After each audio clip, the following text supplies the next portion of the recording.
Anyone even slightly familiar with the Jack the Ripper case knows how the story begins. At 3:45 a.m. on the 31st of August 1888, Charles Cross was making his way to work. Passing through Bucks Row, he noted a tarpaulin lying on the floor outside a gated stable entrance. However, when he got closer, he noticed that it was a woman. After testifying at the Polly Nichols inquest, Charles Cross seemed to vanish into the annals of history, until the early 2000s, when it was discovered that Charles Cross didn't actually exist. Charles Lechmere had given the name Charles Cross to the police and when testifying at the inquest. This, of course, raised suspicions, and further investigations unearthed some pretty damning evidence that point to Charles Lechmere as a suspect. Charles Lechmere is a very popular suspect at the moment. Many people are extremely knowledgeable about the details that point to Charles Lechmere as a suspect, far more than I can make a case for in a relatively short video. And I feel like I'm on a bit of a tightrope even attempting it, because since starting my little channel only a few weeks ago, I've quickly learned just how passionate people are about this case. So it comes with a caveat. My aim is simply to provide an overview of the case against Charles Lechmere for those who are not already familiar with it. Charles Allen Lechmere was born on the 5th of October 1849 to John Allen Lechmere, a bootmaker, and Maria Louise Rulson. John Lechmere abandoned the family when Charles was very young, moving to Northamptonshire where he started a family with another woman. In 1858, when Charles would have been either 9 or 10, his mother married Thomas Cross, a policeman. Now, I understand that Maria and John had never formally divorced, and as John wouldn't die until 1879, it appears that Maria was a bigamist. Divorce was very uncommon then. It was too difficult and daunting a task for many people to navigate, and consequently, bigamy was more common back then. 3 years later, in the 1861 census, Charles Lechmere is recorded living at Thomas Street, but under the name Charles Cross. And this is easily explained. The head of the household provided the census information, and this would have been his stepfather, Thomas Cross. Maybe it was a pride thing, but Charles's name had never been changed to Cross, and it never would be. And he would always, apart from on 2 occasions, which we'll get into, use the name Charles Lechmere. Around 1868, Charles began working for Pickford's in London. Pickford's is one of the oldest companies in the country, and it started in 1646 and is still around today as a removal and storage company. Back then it was a delivery company. Charles Lechmere was a cartman, so he drove a wagon delivering various goods. The Pickford's website history section actually has a section about Charles Lechmere, though they refer to him as a cartman and also as Charles Lechmere, but it's nice to see them embrace the link. On the 3rd of July 1870, Charles Lechmere married Elizabeth Bostock at Christchurch in Spitalfields, and by 1871 the couple were living in Mary Ann Street. Charles and Elizabeth would go on to have 11 children together. Charles's mother Maria soon remarried. Remember, it was difficult back then for a woman alone, particularly in that area, and marriage would have been desirable both for financial and protection reasons. She married Joseph Forsdyke on the 29th of July 1872 at Bethnal Green, and one of the witnesses that signed the register at the wedding was Maria's son, Charles Lechmere. And again, Lechmere's father was still alive at this time. According to a government survey from 1887, a carman would have earned around 22 shillings a week. So he was a pretty boring, typical family man who made a decent living. Nobody would look twice at him for a string of horrific murders in the area, would they? So why has Charles Lechmere been put forward as a suspect? Well, at the time, he wasn't.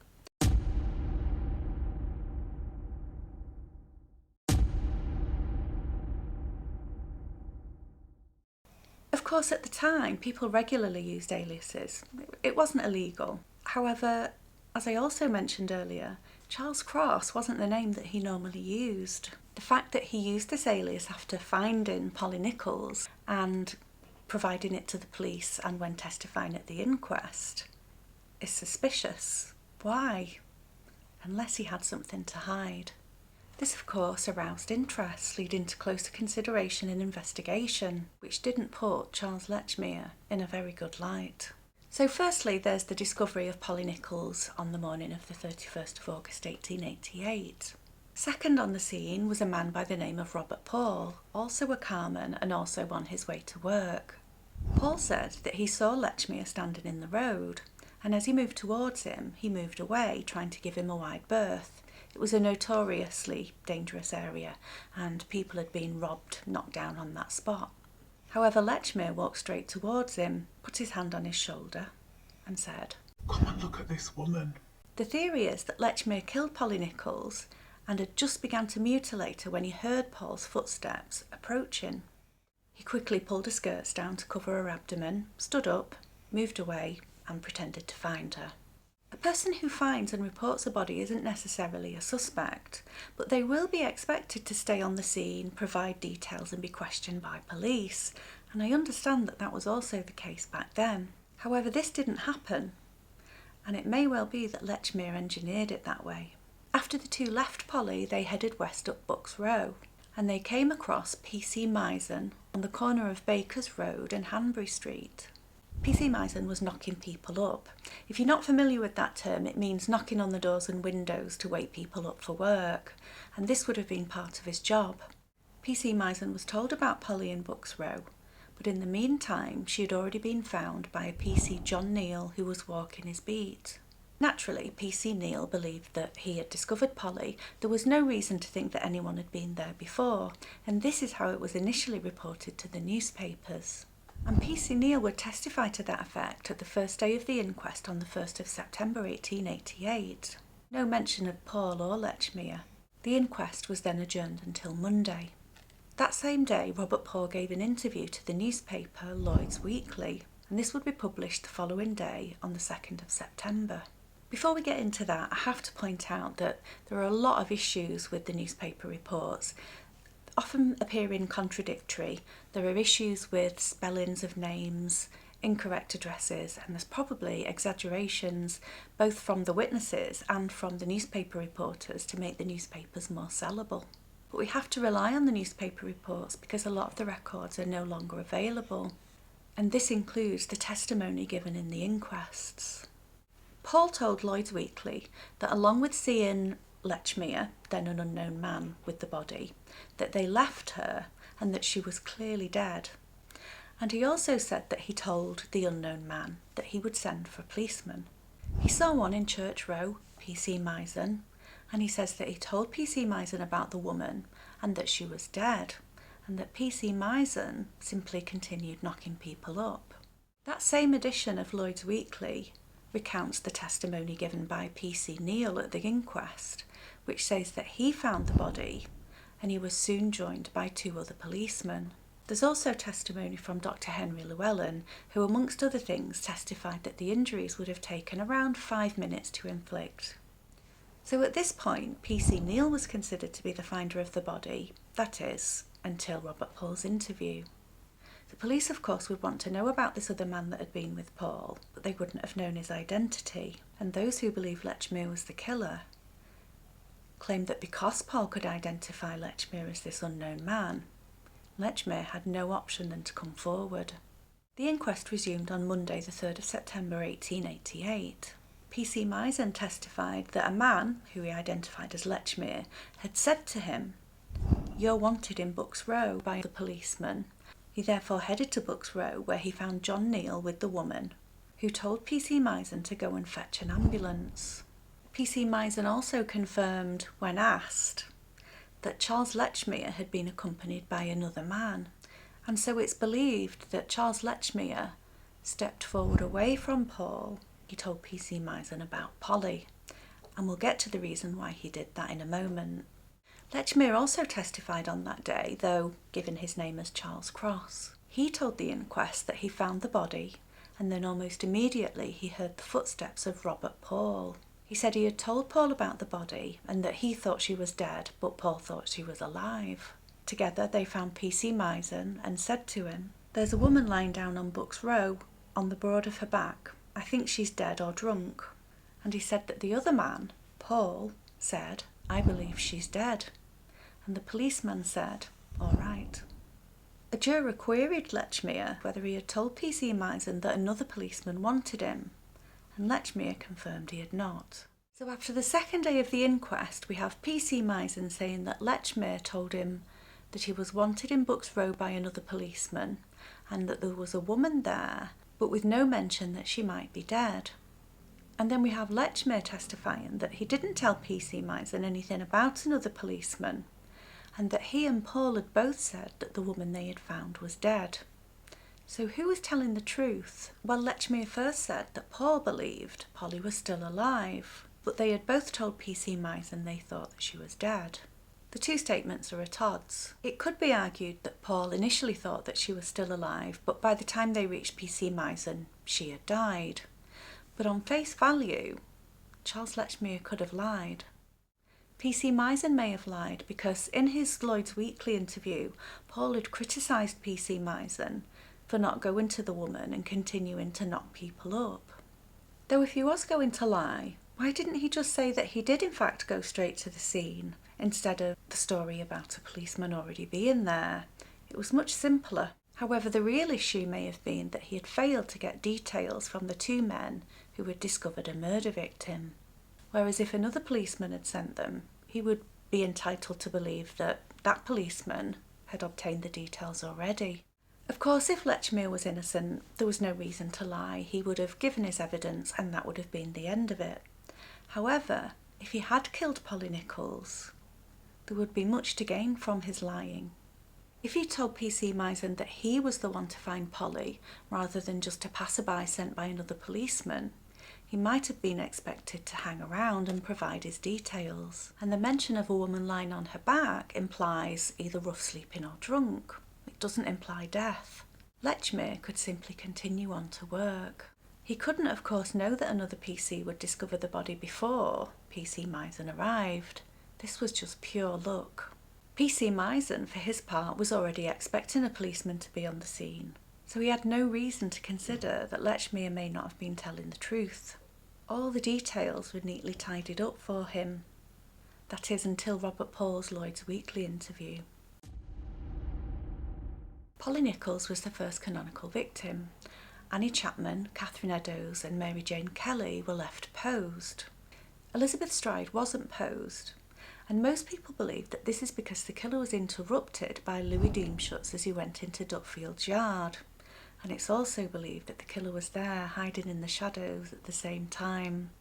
The case against Lechmere also suggests that he was disturbed, although in this case he had begun the mutilations when he heard footsteps. A warning. Remember, it was deadly silent back then, and these were cobbled streets, and Paul wouldn't have been in gel-soled trainers. He would have been in working boots with hard soles, the type that all labourers wore at the time. The location of Polly's murder was different to Elizabeth's. It was in a street, not a yard, with a dark corner to hide in. And with a witness approaching, there may not have been enough time to escape. So Lechmere pulls the clothing down, just enough to cover the abdominal injuries. It must be taken as fact that Paul didn't see the abdominal injuries because he later testified that he first thought that she was still alive. He pulled her skirts down to cover her thighs to protect her modesty, and the abdominal injuries weren't actually found until her body was examined in the mortuary. So Polly wasn't displayed because the killer was interrupted, and he instead covered up her injuries. If not Charles Lechmere, then who had covered them? Lechmere never mentioned hearing anybody else, neither did Paul. Paul also didn't hear Lechmere's footsteps, which would be surprising because remember, he said he had only just found the body when he heard the footsteps of Robert Paul. He couldn't have been too far ahead. On the cobbled streets, Paul should have heard Lechmere's footsteps, but he would have also heard his footsteps if he tried to escape, and this would have signalled guilt. So instead, he pretended to be the finder, an innocent passerby. Robert Paul wanted to prop Polly up to try and help her. Charles Cross didn't. He didn't want to touch her. We know that the neck injuries were severe, and to prop her up would have made these obvious. The neck injury can't have been obvious. It must have been covered, possibly by the skirts, but it suggests that Lechmere knew, despite the injury being covered. The doctor believed that Polly had been throttled before her throat had been cut. Usually the heart will continue to beat after death, though it will be minimal and irregular. and this can carry on for up to 4 minutes. In Polly's case, all of the major blood vessels in the neck had been severed. This provides exits for the blood. Once the heart stops, the blood will sink to the lowest point as a result of gravity. And Polly was lying on her back, so this is where you would expect the blood to sink to. That is, apart from the blood above the cuts, and this blood would trickle out through the wounds. Both Lechmere and Paul said they saw no blood. And it was dark, but it wasn't completely dark. Remember, Lechmere said that he had seen Polly on the ground, albeit that he thought that it was a tarpaulin. Even if he was lying, it had to be a plausible lie to be believed. I understand that there was no fog that night. Both men looked at Polly closely. You would expect that if there had been blood, they would have been able to see it. However, it was later determined that initially the blood had collected beneath her head. This makes sense, because if we believe that Lechmere is the killer, and she had only just been killed, when he and Paul looked at the body, because the blood would have been coming out so slowly, it would have taken a while for it to build up. There were also the abdominal cuts, though again, the medical evidence was that these had been carried out after death, and these would have also bled slowly.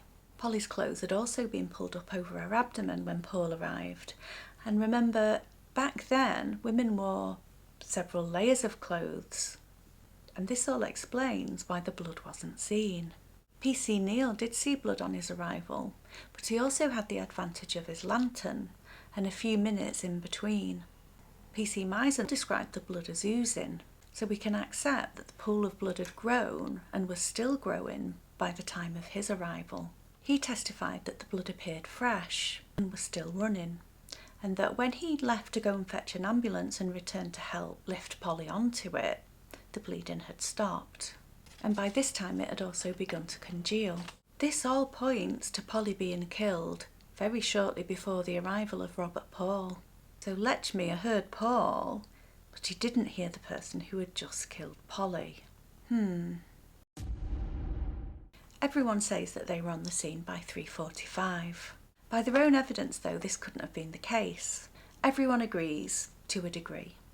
Lechmere arrived first, then Paul. This isn't disputed. P.C. Misen was alerted by Paul and Lechmere. This also isn't disputed. And this alone proves that they couldn't have all arrived at 3:45. When P.C. Neal found Polly, there was no one else around. P.C. Misen arrived after this, and P.C. Thane arrived at around 3:53 a.m. This suggests he ought to have had a pretty decent idea of the time and some system of keeping track of this. But again, it's possible he could have given an incorrect earlier time and overshot it because of the criticism from Paul for continuing to knock people up rather than go to the body. It doesn't look good, does it? It's not clear why P.C. Neal gave the time as 3:45, though there is some supposition that he and Misen agreed the time on the scene, an official time.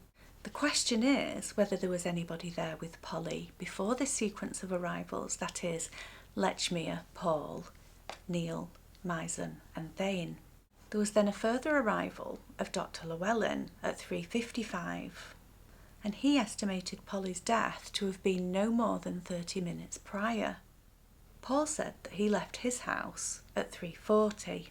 He lived on Forster Street, and that's just a couple of minutes' walk away from where Polly was found on Bucks Row. Newspapers quote Lechmere's testimony as leaving at 3:30 a.m, and one at 3:20 a.m. From his address at 22 Doveton Street to the scene is approximately a 6 to 7 minute walk, at normal walking pace. This means that if he had left at 3:20, he would have arrived at the scene at 3:26 or 3:27, and if he had left at 3:30, he would have arrived at 3:36, 3:37. You see where I'm going, don't you? What was Lechmere doing in the 7 to 8 minutes, or even 17 to 18 minutes between arriving at the scene and Robert Paul arriving at the scene?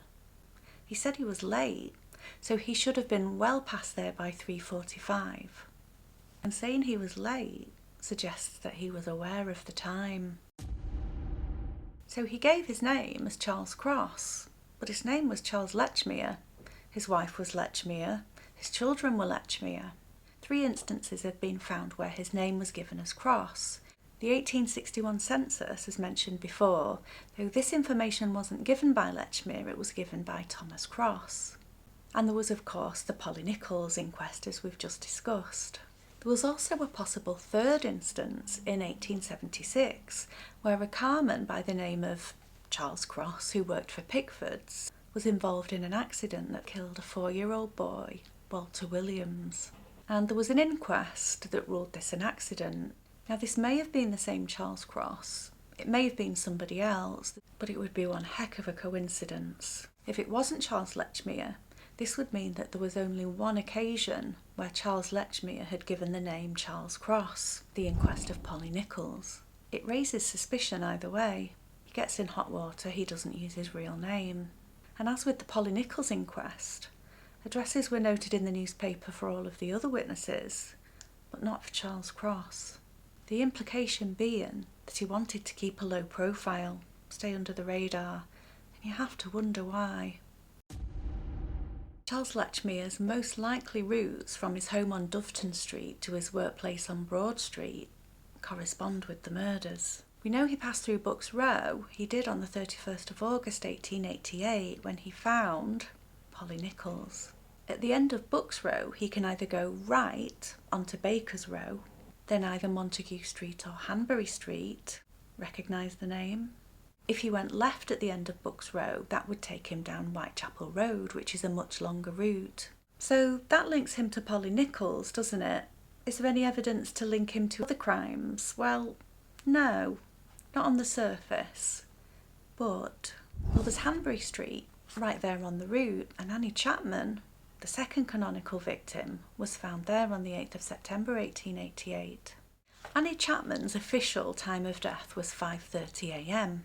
However, Dr. George Bagster Phillips, who had arrived on the scene at 6:30 a.m, said that she had been dead at least 2 hours, possibly longer, meaning that she would have been killed at around 4:30 a.m, possibly earlier, and that coincides with Lechmere's journey to work. The 5:30 a.m. time of death was arrived at because of a witness, John Richardson, who had said he had gone out at 5 o'clock and not seen her, and Albert Kadosh, who said that he had heard the sound of somebody saying "no, no" at 5:15, and then heard the sound of somebody falling. He didn't do anything though, and this is likely because these types of cries were common in the East End at the time. Is it possible that Annie had been there when John Richardson went out and he just hadn't seen her? Absolutely. It was dark. When she was found, Annie was lying parallel to the fence with her head almost touching the step. When Richardson went out, he wasn't expecting anybody to be there.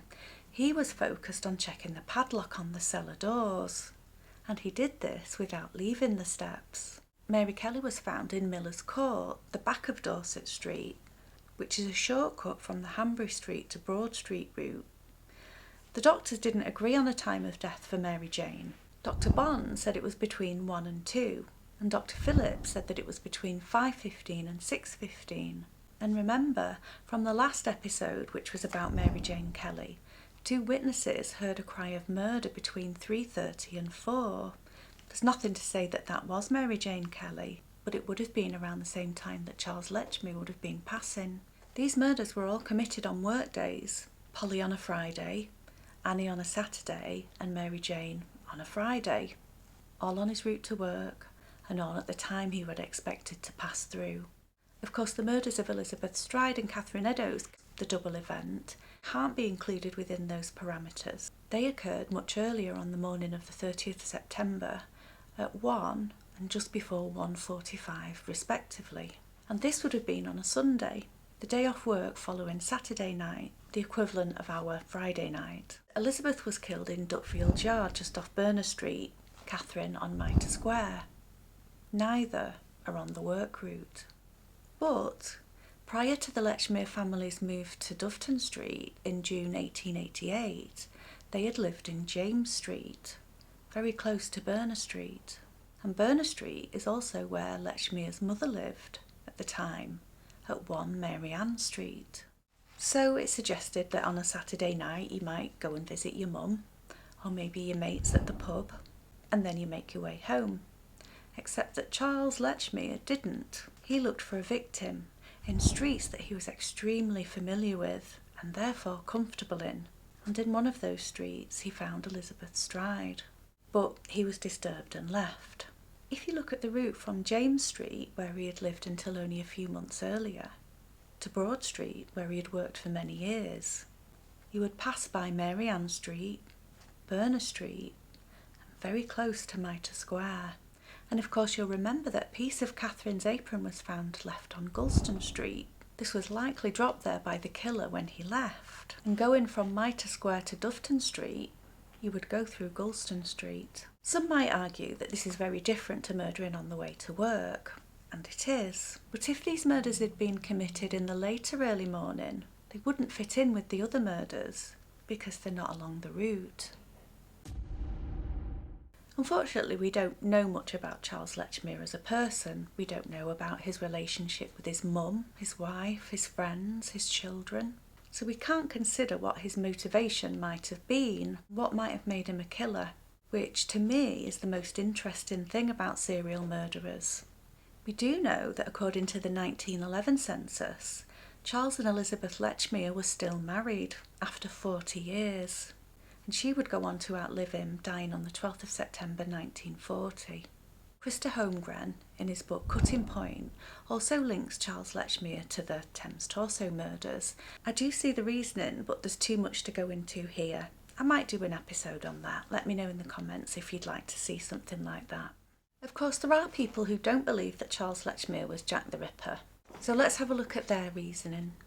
Well, there was a geographical profile done on Jack the Ripper, and this put the most likely address for the killer as being around Thrall Street or Flower and Dean Street, which is quite a ways from Lechmere's home on 22 Dufton Street.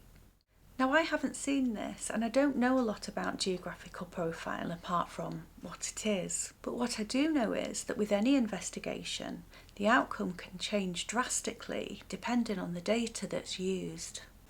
And of course, I don't know what data was used.